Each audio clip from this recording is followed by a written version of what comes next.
बिस्मिल्लाहिर्रहमानिर्रहीम। मैं आपका टीचर मोहम्मद सलमान आरिफ और आप देख रहे हैं मेरा YouTube channel master coaching centre. और आपके सामने आपको टॉपिक नज़र आ रहा है मैट्रिसेस एंड डिटरमिनेंट टॉपिक है और ये है यूनिट नंबर 19 क्लास 10 का मैट्रिक क्लास का टॉपिक है। यही चैप्टर फर्स्ट ईयर की बुक के अंदर भी है, वहाँ पर भी चैप्टर का नाम है मैट्रिसेस एंड डिटरमिनेंट, लेकिन वहाँ पर डिटेल है, यहाँ पर डिटेल कम है। सही है, तो चलते हैं अपनी वीडियो की तरफ। सबसे पहले तो स्टार्ट हो रहा है चैप्टर मैट्रिक का 19।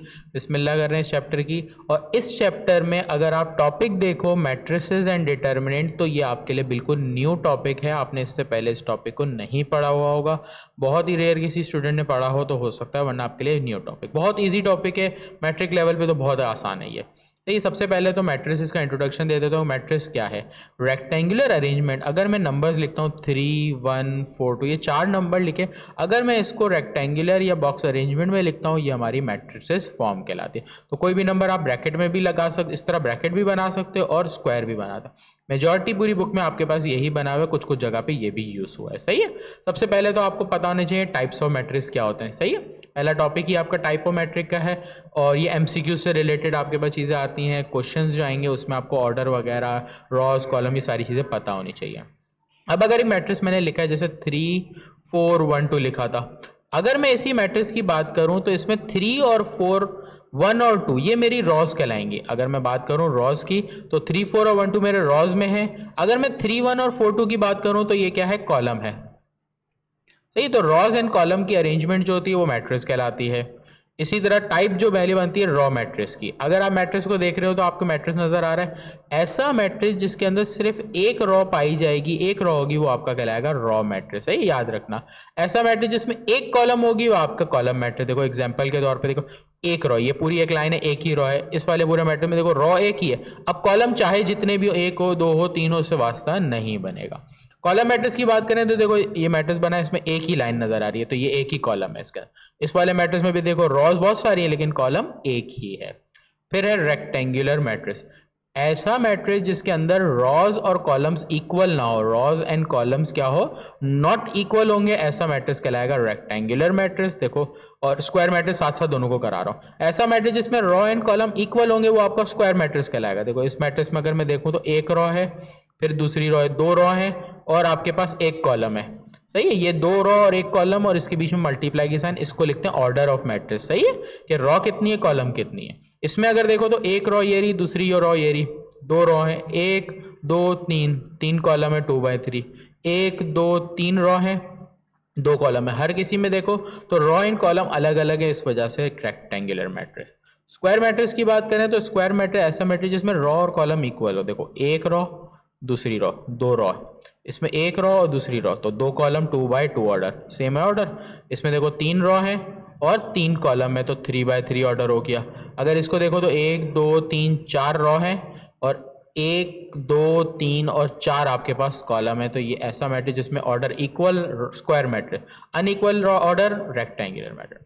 जीरो नल मैट्रिक्स, ऐसा मैट्रिक्स जिसमें सारे ही एलिमेंट आपके जीरो, वो कहलाता है नल या जीरो मैट्रिक्स। इसके अलावा अगर मैं इसकी बात करूं, ये 2/2 ऑर्डर है, ये 3/3 ऑर्डर है। स्क्वायर मैट्रिक्स में अगर देखूं तो जब नल मैट्रिक्स होता है 3/3 ऑर्डर का, उसको लिखते हैं O3 से।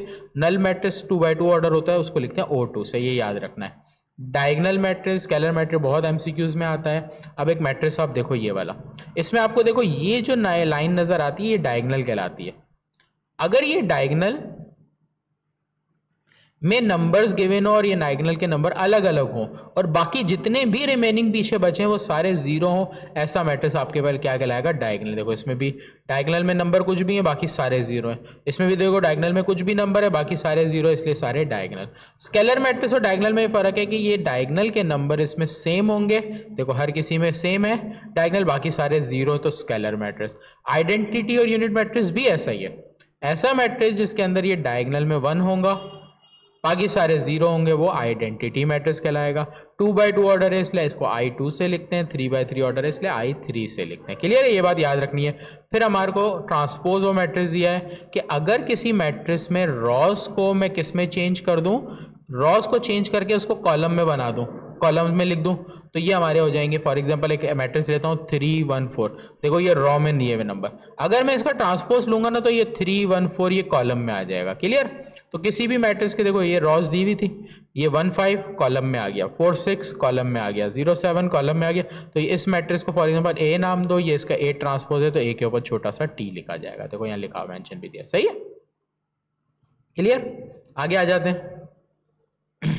सिमेट्रिक और स्क्यू सिमेट्रिक, ये चीज बहुत इंपॉर्टेंट है, एमसीक्यूज के लिए आ सकती है कि ऐसा मैट्रिक्स है, उसकी कंडीशन याद रखो। एक तो कंडीशन इसकी ये है कि अगर ए और ए ट्रांसपोज दोनों इक्वल आएंगे तो मेरा सिमेट्रिक मैट्रिक्स कहलाएगा, और इसी तरह स्क्यू सिमेट्रिक के अंदर अगर ए और ए ट्रांसपोज इक्वल हो लेकिन माइनस की साइन में हो, मतलब अगर साइन अपोजिट हो आंसर से, तो वो आपका स्क्यू सिमेट्रिक कहलाएगा। एक तरीके से है। एक और तरीका इसको समझने के लिए देखो क्या है, जब भी सिमेट्रिक मैट्रिक्स होगा ना, अगर कोई मैट्रिक्स आपको दिया जाए, आपको चेक करना हो सिमेट्रिक है या नहीं। अगर ये नंबर आपके पास कुछ भी दिए हुए और ये नंबर 0 दिए हुए, अगर ये 0 दिए ना तो ये स्क्रू सिमेट्रिक है, अगर ये 0 नहीं दिए ना तो स्क्रू सिमेट्रिक किसी सूरत नहीं होगा। अब बात करते हैं सिमेट्रिक की और कंडीशन पे। सिमेट्रिक में ये क्या होगा, ये वाला नंबर और ये वाला नंबर दोनों सेम होगा, ये नंबर और ये नंबर सेम होगा। देख रहे हो, बाकी भी दो जो बच गए वो ये कॉर्नर के सारे नंबर अपोजिट डायगोनल्स के हिसाब से हमारे पास सेम आ रहे हैं। देखो यहाँ पर भी ये तो कुछ भी होंगे सेम है, यहाँ भी सेम है और ये भी सेम है। यहाँ पर देखो, यहाँ पर भी यही कंडीशन होगी इसी तरह की, लेकिन साइन अपोजिट। देखो ये 3 है तो ये इसके सामने होगा तो 3, लेकिन अपोजिट साइन में। 7 है, इसके अपोजिट साइन में होगा सामने नंबर। यहाँ पे देखो 4 दिया हुआ है, अब इसके सामने देखो तो ये -4 में। तो ये हमारे पास स्क्यू सिमेट्रिक पहचानने की डायरेक्ट तरीका है। नहीं तो एक तरीका ये है कि अगर मैट्रिक्स दिया उसका ट्रांसपोज लो, फिर साइन को चेक करो, थोड़ा बड़ा प्रोसीजर। एमसीक्यूज का सवाल है इसलिए उसको डायरेक्ट सीख लो आप कैसे लिखते हैं, सही है। तो ये हमारे टाइप ऑफ मैट्रिक्स है। आज की वीडियो में इंशाल्लाह टाइप ऑफ मैट्रिक और एक और क्वेश्चन, इसका क्वेश्चन नंबर 1 डिस्कस करेंगे और बाकी क्वेश्चन आगे की वीडियो में इंशाल्लाह। एक और क्वेश्चन देखते हैं आगे। पहला क्वेश्चन क्या दिया है, specify the type of following matrix. आपको type of the following matrix identify करनी है। सबसे पहले तो यहाँ पर आ जाओ, ये देखो नंबर्स अलग अलग दिए हैं, सारे 0, तो कौन से होते हैं ये, डायगोनल। आगे बढ़ते हैं, यहाँ पर भी देखो नंबर सेम है, दो बाकी 0, तो ये भी क्या हो गया, डायगोनल। लेकिन अगर ये दोनों नंबर की बात करो तो ये दोनों नंबर सेम है। जब सेम होते हैं तो डायगोनल नहीं लिखते, क्या लिखते हैं, स्केलर लिखते हैं। इस मैट्रिक्स में देखो एक ही रॉ है, ये रॉ मैट्रिक्स हो गया। इस मैट्रिक्स में कॉलम एक ही है, कॉलम मैट्रिक्स हो गया। इस मैट्रिक्स में देखो 2 रॉ हैं 2 कॉलम है, इक्वल ऑर्डर हो गया, इसका मतलब इसको आप क्या लिखोगे, स्क्वायर मैट्रिक्स। सही है। ये रेक्टेंगुलर भी हो सकता है, ये भी रेक्टेंगुलर, लेकिन रेक्टेंगुलर से पहले ये एक रॉ वाला आता है इसलिए हमने उसको इसी में लिखा। क्लियर। क्वेश्चन नंबर 2 में आपको सिर्फ और सिर्फ ऑर्डर को बताना है। देखो इसमें ऑर्डर देखूँ तो कितनी रॉज नजर आ रही है मुझे, 3 रॉ नजर आ रही है। कॉलम काउंट करता हूँ 1 2 3, 3 कॉलम है इसलिए 3/3। यहाँ पर 1 2 3, 3 रॉ 2 कॉलम। यहाँ पर अगर आप देखो तो 2 रॉ और 3 कॉलम है, देख लो 1 2 3, सही। यहाँ पर 1 2 3, 3 रॉस। कॉलम अगर काउंट करो तो 1 3/1, इसमें अगर काउंट करो तो 1 रॉ 1 कॉलम, सही है। तो ये आपको सिर्फ ऑर्डर लिखने थे, आप बुक में भी इन क्वेश्चंस को कर सकते हो। क्लियर है। तो यहां तक आके आपकी एक्सरसाइज नंबर 19.1 क्वेश्चन नंबर 1 2 और जो इंट्रोडक्शन पार्ट था इस चैप्टर के लिए वो मैंने आपको कंप्लीट करा दिया। तो मैं आपका टीचर मोहम्मद सलमान आरिफ आपसे अल्लाह हाफिज़ देखता हूँ। मास्टर कोचिंग सेंटर का यूट्यूब चैनल लाइक और सब्सक्राइब जरूर करिएगा। इंशाल्लाह मिलते हैं नेक्स्ट वीडियो में।